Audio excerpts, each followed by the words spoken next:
নমস্কার বন্ধুরা, আমার চ্যানেল তোমাদের সবাইকে স্বাগতম। আমি আজকে বানাতে চলেছি মুরগির মাংস। মুরগির মাংস বানানোর জন্য যে গরমগুলি লাগবে সেগুলো দেখো।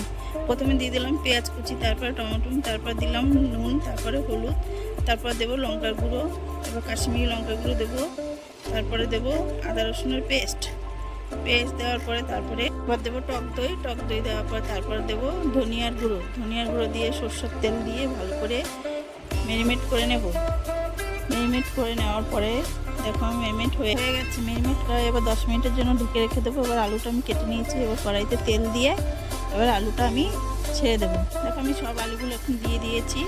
দিয়ে দেওয়ার পরে একটু হলুদ আর একটু নুন দিয়ে ভালো করে লাল লাল করে ভেজে নেব।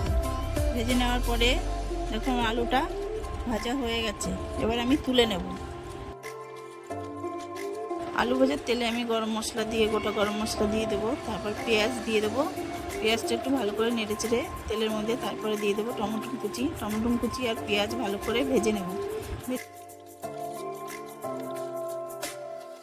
আদা রসুনের পেস্টটা এবার দিয়ে দেবো। দিয়ে দেওয়ার পরে ভালো করে কষিয়ে নেব। কষিয়ে নেওয়ার পরে তারপরে মাংসটা আমি দিয়ে দেবো। দিয়ে মাংসটা ভালো করে নেড়ে চেড়ে কষিয়ে নেব।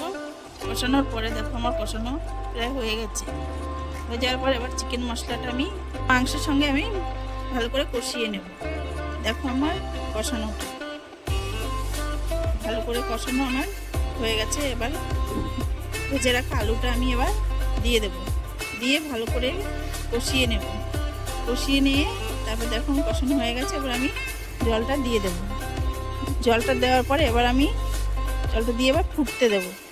তোমাদের যদি আমার রান্নার রেসিপিটি ভালো লাগে তাহলে আমাকে সাবস্ক্রাইব, লাইক, কমেন্ট, শেয়ার করে দিও। দেখো আমার মাংসটি প্রায় হয়ে গেছে।